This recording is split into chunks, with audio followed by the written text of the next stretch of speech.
कौन सा अनुभव आप अपने अंदर लिए फिर रहे हो इन दिनों में? किसी ने आपसे नफरत की, किसी की वजह से आपकी लाइफ खराब हो गई है, कोई ऐसा निर्णय जो आप आज तक पछता रहे हो कि मैंने ऐसा क्यों किया, या आप दूसरी बात सोचो कि किसी ने आपको हर्ट किया और आपके अंदर अनफॉरगिविंग एटीट्यूड आ गया है उनके प्रति। आप इन चीजों को पकड़े हुए हो कि आपने अपने अंदर, दाऊद कहता है मैंने तेरा कलाम अपने दिल में रखा है ताकि तेरा गुनाह न करूं। एक आखिरी वचन मैं आपके सामने प्रेजेंट कर रहा हूं और उसके बाद हम सब खड़े हो जाएंगे। Brother read Colossians 3:16। मैं चाहता हूं आप इस वचन को देखो। मैं सिर्फ ये वचन समझाने के लिए आपको आज इतने सारे वचन खुलवा रहा हूं। 3:16, मसीह के वचन को अपने हृदय में अधिकाई से बसने दो, गंदे अनुभवों को छोड़ दो। एक परमेश्वर के महान दास ने कहा, कितनों ने तुम्हारे साथ बुरा किया भूल जाओ, और जितनों के साथ तुमने अच्छा किया वो भी भूल जाओ। ये दोनों अनुभव बहुत हर्ट करते हैं लाइफ में। किसी ने आपको कुछ बोला, किसी ने आपसे कुछ लिया और वापस नहीं किया, किसी ने आपको कुछ क्या कहा, किसी ने आपको बैकबाइट किया। जब आपके सामने ये बातें आए ना, मरे हुए हो जाओ उस समय। एक दिन मेरे ऑफिस में कॉल आया, मैंने उठाया तो एक आदमी मुझे बता रहा था दूसरे आदमी के लिए कि ब्रदर ये आपके लिए बहुत कुछ बोलता रहता है। आप बिलीव कीजिए, मैंने उसको बोला मैं तेरे बाद में कॉल करता हूं। मैंने रख दिया। 2 मिनट तक मेरा मन चल रहा था, यार गलती भी नहीं की, ऐसे ही कर रहे हैं। और 2 मिनट के बाद मुझे प्रभु ने कहा, तू मरा हुआ है? मैंने कहा हाँ प्रभु, मरे हुए आदमी में कुछ नहीं होता है। तुम मसीह के साथ मर गए। इस हॉल के बाहर आप बाहर जाओ, किसी को बोलो यीशु मसीह आपके लिए मरा है। कौन यीशु? कौन यीशु? ऐसे बोलेंगे। हॉल के बाहर लोगों को यह नहीं पता है कि कोई उनके लिए मरा है। और जानते हो, इस हॉल के अंदर बहुतों को यह नहीं पता है कि जब यीशु मरा तो वो भी मरे। यही तो हमारा फेथ है, यही तो हमारा विश्वास है कि जब वो मरा तो हम भी मरे, वो गाड़ा गया हम भी गाड़े गए, और जब वो जी उठा तो हम भी जी उठे। और अब वो जैसे पिता के दाहिनी ओर बैठा है, हम भी वहां पर बैठे हैं। मुझे बताइए, आप रहते ही वहां पर हो तो आपको अर्थली थिंग्स इफेक्ट क्यों करती हैं? मेरे भाइयों और बहनों, नए नियम के फेथ में आओ। सिर्फ ये फेथ मत रखो कि मांगो मिलेगा, मांगो मिलेगा। ये भी फेथ रखो कि मुझे खुदा ने अपने साथ मारा है और अपने साथ जिलाया भी है। क्या, आखिरी चीज पूछ रहा हूं, क्या अनुभव रखा है आपने अपने अंदर? ब्रदर मैंने कुछ नहीं रखा है, तो फिर बकबक क्यों चालू है? गॉसिप्स क्यों चालू है? फिर कलाम कहता है कोई भी ऐसे ही कुछ नहीं बोलता है, जो रखा गया है वो मुंह पे आता है। आप ये स्टेटमेंट नहीं कह सकते हो मेरे मुंह से निकल गया। ये बाइबल इस स्टेटमेंट को कभी सपोर्ट नहीं करती है। बाइबल कहती है था इसलिए बाहर आया। कई लोगों से मैं पूछता हूं, ब्रदर आप क्यों बोलते हो उसके लिए? बोलते हैं नहीं नहीं, मेरा दिल तो साफ है, मैं हो ही नहीं सकता। था तुम्हारे अंदर, सालों से पड़ा था, महीनों से पड़ा था, वो था इसलिए बाहर आया। ऐसे कोई भी चीज बाहर नहीं आती है। आप मेडिटेट करते हो उन चीजों को, आप सोचते हो, जिसके बारे में आप सोचते हो उससे आप भरते हो, और वही आउट होता है। आज मैं आपसे पूछना चाहता हूं, आइए इस महान, ब्रदर वापस वही लगाइए जो मेन वर्ड है,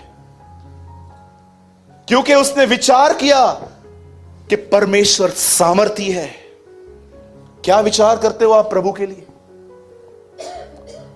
एक बहन आपको आके बताती है कि मेरी प्रार्थना नहीं सुनी गई है, उसका अनुभव लेके आप भी फेंट हो जाते हो। नहीं, उसकी नहीं सुनी कि आप उसको बोलते हो बहन दुआ करो।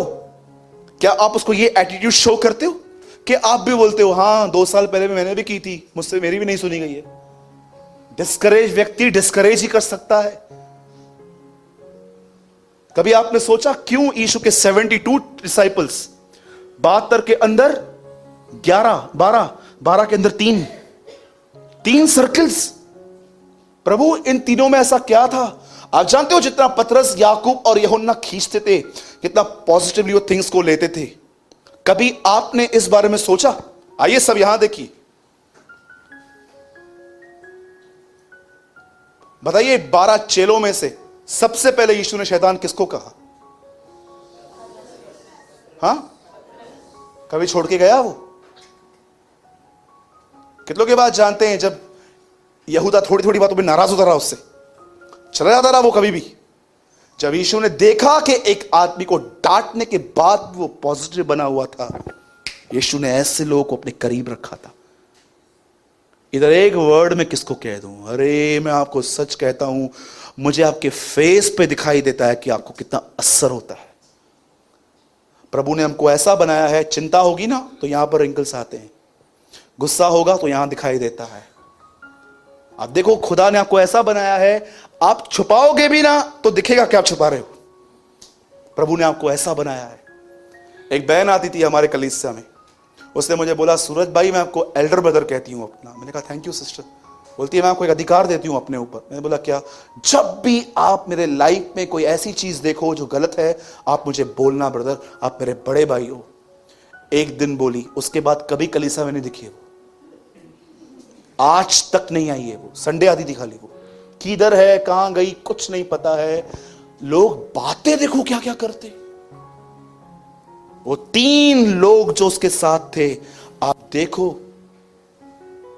कभी आपको लगता है कि यीशु मसीह ने जब पतरस को कहा होगा चलो ऊपर एलिया और मूसा आने वाले हैं, कभी आपको लगता है पतरस ने ऐसा कहा होगा आंद्रेयास को भी लेके चलना, मेरा सगा भाई है?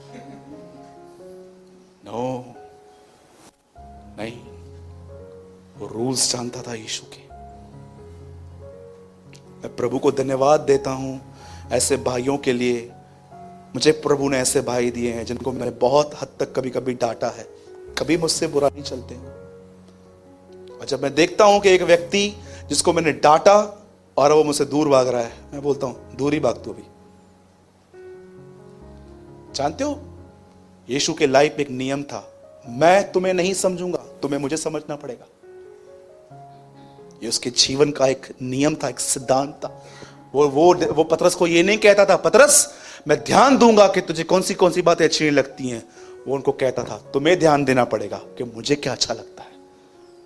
जो व्यक्ति खुदा को इस तरह समझते हैं ना, वो खुदा के करीब बने रहते हैं। आज हम प्रभु को कहते हैं, एक आदमी यीशु के पास आके कहता है, प्रभु मेरे भाई के पास चल, प्रॉपर्टी लेके गया है, लेके आ दे, मेरे को दिला दे। यीशु कहता है मुझे किसने तुम्हारा न्यायिक नियुक्त किया? कितनी बड़ी बात है ना। आज इंसान खुदा को यह नहीं कहता है कि अपने मर्जी में चला, वो इंसान को वो प्रभु को कहता है नीचे उतर और मेरी मर्जी से चल। कितने लोग हैं जो प्रभु को बोलते हैं मेरी मर्जी से चल? प्रभु सुन, इधर बैठ 5 मिनट, मैं दुआ करती हूं, इसको ठीक कर पहले, फिर इसको ठीक कर, इसे चीज ली, इसको लाके दे। He is a god of order, not you. वो ऑर्डर देगा, हम नहीं देंगे उसको। और मैं आपको सच कहता हूं, सबसे सेफ प्लेस कलीसिया नहीं है, सबसे सेफ प्लेस यूएस नहीं है। जैसे आजकल लोगों को अब्रॉड जाने का, मैंने कितने लोगों को देखा है, आपकी आखिरी ख्वाहिश क्या है? अब्रॉड जाना है। मुझे कोई इच्छा नहीं है अब्रॉड देखने की। आप जानते हो आप सबसे ज्यादा सेफ कहां हो? बोलिए मेरे पीछे, बोलिए मेरे लिए। आइए अपना दाहिना हाथ उठाइए, बोलिए मेरे लिए सबसे सुरक्षित जगह प्रभु की इच्छा में जीना है। You believe this? आप सबसे सेफ तब हो जब आप उसकी विल में हो। न्याय के दिन जिन लोगों को नरक भेजा गया, उन्हें यह नहीं कहा गया तू बाइबल नहीं पढ़ता, तू दुआ नहीं करता, उन्हें कहा गया तुम मेरे स्वर्गीय पिता की इच्छा पे नहीं चलते थे। विल। प्लीज अपने अनुभवों को बदलो। अगर आपको प्रभु आज ऐसा दिखा रहा है कि कुछ गलत आपने होल्ड करके रखा है, उनको छोड़ो और इब्राहिम की तरह यह विश्वास रखो कि परमेश्वर सामर्थी है और वो हर चीज में से आपके लिए भलाई लेकर आएगा। आमीन। हाँ, लाल समुंदर आया है तो आने दो, कोई इशू नहीं है। एक प्रभु के महान जन ने कहा, ये तो मूसा था जिसने कहा समुंदर को 2 भाग करके चलो। उन्होंने बोला अच्छा हुआ यीशु नहीं था, नहीं तो बोलता पानी पे ही चलो चलो। यीशु 2 भाग नहीं करता, यीशु बोलता चलो पानी पे ही चलो, देखता हूं कौन रोकता है, मैं इसका परमेश्वर हूं। आमीन। बोलिए प्रभु सामर्थी है, वो उपाय करेगा, वो सब कुछ पूरा करेगा। आमीन।